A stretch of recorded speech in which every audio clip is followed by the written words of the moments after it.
transport aérien ont même poussé des présidents de compagnies à modifier leurs critères d'embauche. C'est M. Blanc qui est arrivé, qui a eu une réflexion, qui s'est dit les passagers ont changé, donc il faut changer le PNC. Pour changer le PNC, on va déjà diminuer la rémunération pour gagner de l'argent.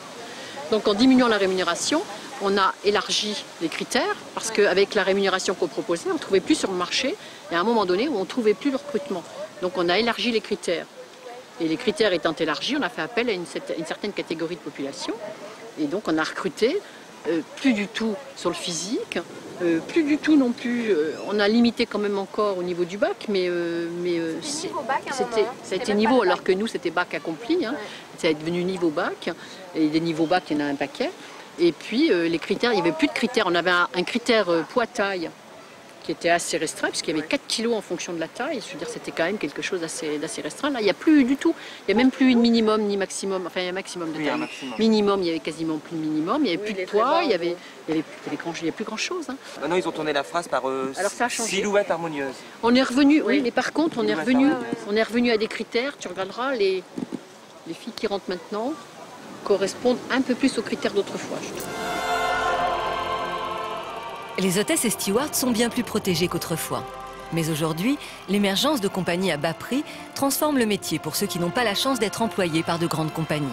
Basées à l'étranger, les compagnies à bas prix proposent aux hôtesses et stewards des contrats dans leur pays, ce qui les oblige à prendre une sécurité sociale privée. Mais plus encore, les hôtesses et stewards sont tenus entre deux vols de faire le ménage.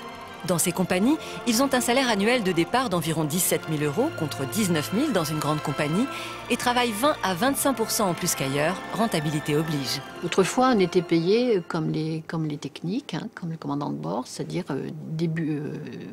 départ des moteurs, arrêt des moteurs.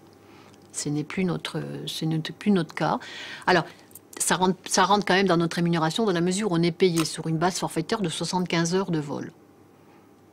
Les heures de vol sont quand même comptabilisées, arrêt des moteurs, départ des moteurs, arrêt des moteurs, de toute façon. Et au-delà de 75 heures, on est payé en heures supplémentaires. Donc moi, actuellement, 3 ans et demi de boîte, 4e classe. Je vais bientôt passer les 3e, mais bon, pour l'instant, 4e classe.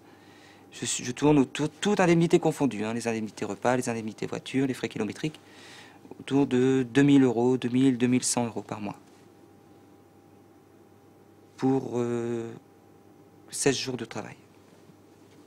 Donc, l'évolution d'un PNC, donc au début, simple PNC, steward, hôtesse, avec des échelons, 6e, 5e, 4e classe, c'est des classes. Ensuite, nous pouvons passer chef de cabine, ensuite chef de cabine principal. Et il y a beaucoup de directions différentes. On peut être dans la formation, on peut être dans le recrutement. Il y a beaucoup de choses sont proposées. Et bien sûr, bien entendu, plus l'échelon ou plus le grade est important, plus le salaire est en conséquence également, bien sûr. Donc en fin de carrière, on peut compter 20 000 à 25 000 francs par mois.